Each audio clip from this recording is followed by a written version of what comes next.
Assalamualaikum warahmatullahi wabarakatuh. Apa kabar anak-anakku sekalian? Waalaikumsalam warahmatullahi wabarakatuh. Alhamdulillah baik, Bu. Alhamdulillah kalau begitu. Semoga kita senantiasa diberi kesehatan oleh Allah Subhanahu wa taala walaupun sekarang kita tengah berada di tengah pandemi COVID-19 yang mengharuskan kalian belajar dari rumah, namun semoga tidak menghalangi niat dan semangat kalian dalam menuntut ilmu lewat aplikasi Zoom ini. Nah, baik, sebelum memulai pelajaran, marilah kita sama-sama membaca doa. Ketua kelas, tolong pimpin doanya.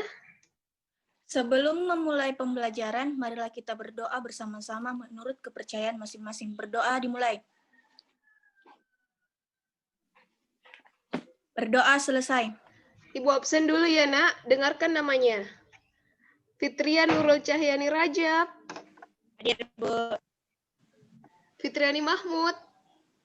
Hadir, Bu. Nurul Alifa Muhammad Asri. Hadir, Bu. Naristawati Intan Pesadan. Hadir, Bu. Oke, hadir semua ya. Iya, Bu. Ya, Bu. Ya, Bu. Nah, sebelum kita memasuki materi baru, Ibu akan mereview dulu sejauh mana pengetahuan kalian mengenai materi sebelumnya. Ayo, siapa yang masih ingat cabang ilmu biologi yang mempelajari tentang virus? Bu, saya, Bu. Ya, silahkan. Virologi, Bu. Virologi. Bagus ya, anak-anakku sekalian. Kali ini kita akan membahas tentang virus. Kalian semua tentunya pernah mengalami yang namanya sakit flu. Ketika kita terserang penyakit ini, biasanya disertai dengan gejala bersin-bersin, pilek, dan bahkan demam. Nah, pernahkah kalian berpikir apa yang menyebabkan penyakit flu? Virus, Bu. Nah, jadi hari ini kita akan membahas materi tentang virus. Untuk mengetahui apakah jawaban kalian tadi benar atau tidak, nah itu benar. Influenza itu disebabkan oleh virus. Tujuan pembelajarannya bisa kalian catat. Di sini Ibu akan menampilkan sebuah video. Tolong anak-anakku simak dengan baik. Kalau ada yang perlu dicatat, tolong dicatat, naikkan buku catatannya. Chances are, in your life, you've had the common cold before. It can cause sneezing and coughing and can make you feel awful. The worst thing about the common cold is that you can take medications to help with the symptoms, but viruses are not cells. Viruses aren't technically classified as living things since they lack many characteristics of life. But there is some debate in calling them non-classify a virus as a prokaryote or a eukaryote either because it's not a cell. So what is their structure like? First of all, viruses are much, much smaller than cells. You typically are going to need an electron microscope in order to see a virus. Viruses come in many shapes. Our favorite one to draw is the bacteriophage. It sounds very fancy, but it's a type of virus that tends to attack bacteria. Despite this being our favorite to draw, know that the shape of viruses vary greatly. One thing all viruses have in common is that they have some type of genetic material. This genetic material can be in the form of DNA or RNA. Viruses usually have some kind of protein coat, also known as a capsid. The capsid can protect the DNA or RNA genetic material. There's of viral replication cycles. The first one is the lytic. The other cycle is called the lysogenic cycle, and I like to remember this is the longer word, so I like to think of this as the longer Oke, jadi itu tadi videonya ya. Apakah ada yang bisa memaparkan informasi yang bisa didapatkan setelah menonton video? Silahkan. Saya, Bu. Iya, silahkan.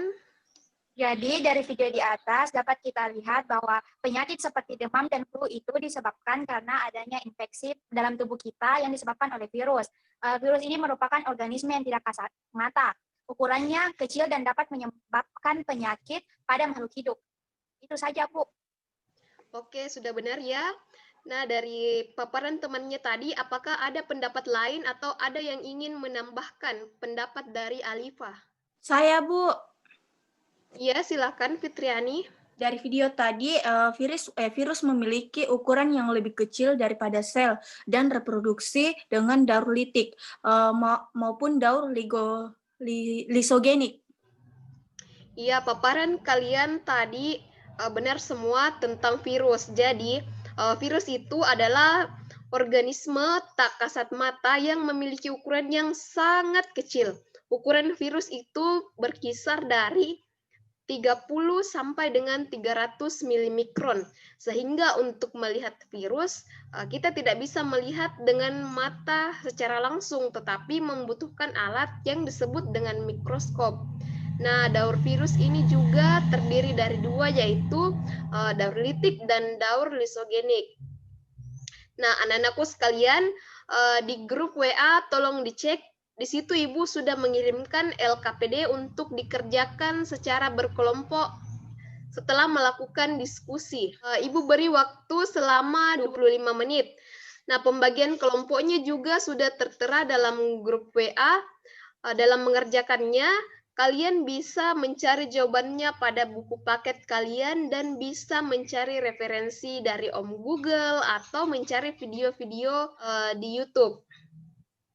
Nah, itu ya, karena sekarang pukul 8, silahkan keluar dulu dari akun Zoom-nya dan berdiskusi bersama teman kelompoknya, lalu join sebentar pukul 8:25 untuk mempresentasikan hasil diskusinya. Begitu ya anak-anak? Iya, Bu. Iya, Bu. Bagaimana anak-anak? Apakah tugasnya telah selesai? Ya, Iya, Bu. Bu. Ya, Bu. Oke, baik. Kita mulai saja ya. Yang pertama, kelompok 1. Silahkan, siapa perwakilan kelompok 1? Virus terdiri dari dua bagian utama, yaitu kepala dengan ekor. Bagian kepala virus tersusun dari protein yang disebut dengan kapsid. Nah, di dalam kapsid ini mengandung materi genetik dari virus. Materi genetik dari virus ini hanya tersusun atas DNA dan RNA saja. Sekian dari kelompok kami. Ya, bagus ya pemaparan teman-teman dari kelompok 1. Apakah ada pertanyaan untuk kelompok 1 dari kelompok lain? Silahkan. Apakah merupakan makhluk bukan? Pertanyaannya Alifa, karena virus ini katanya tidak memiliki sel, apakah dia makhluk hidup atau bukan? Silahkan kelompok 1 untuk menjawab pertanyaan dari temannya. Baik, saya akan menjawab pertanyaan dari saudara Alifa. Jadi, virus dapat dikatakan sebagai makhluk hidup karena dapat melakukan produksi dan dapat pula dikatakan sebagai benda mati karena virus itu dapat dikristalkan. Alifa, apa sudah jelas pemaparan dari temannya? Ya, Bu. Oke, itu tadi ya pemaparan dari kelompok 1. Sekarang kita lanjut ke kelompok 2.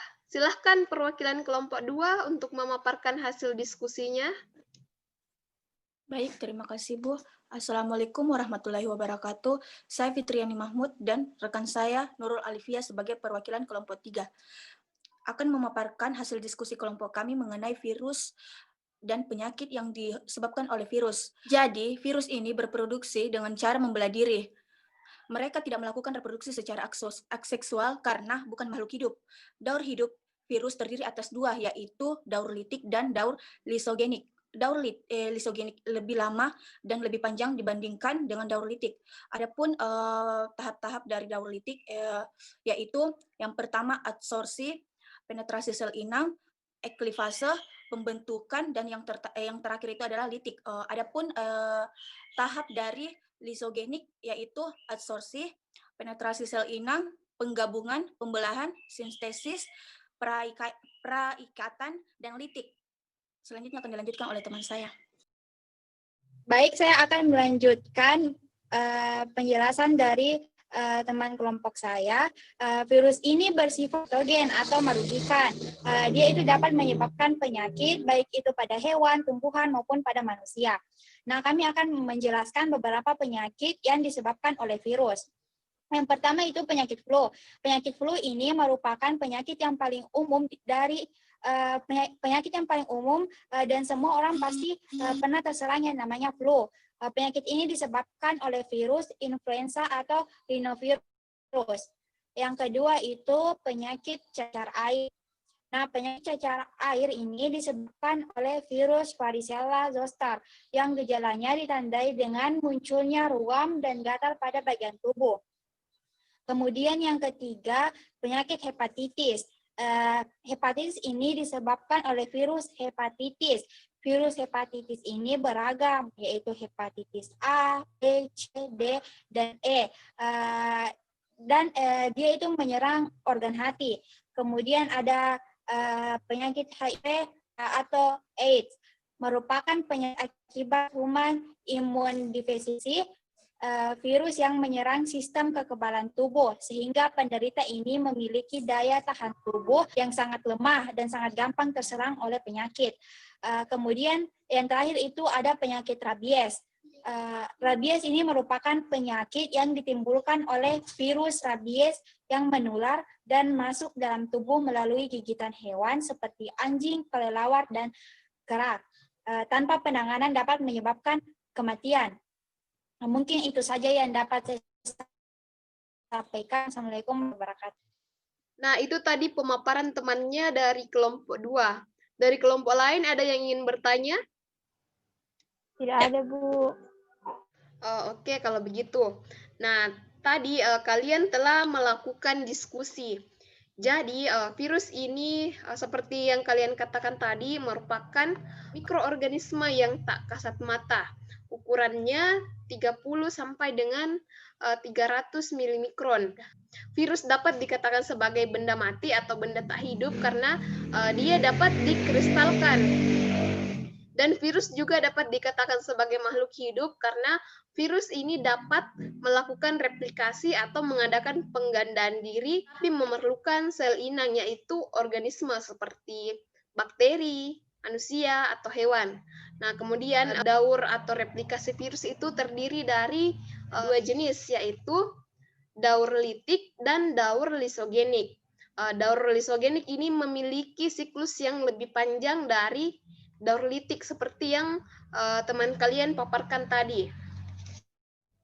Jadi saya rasa semua sudah mengerti ya, apalagi kalian tadi telah melakukan presentasi dengan sangat baik.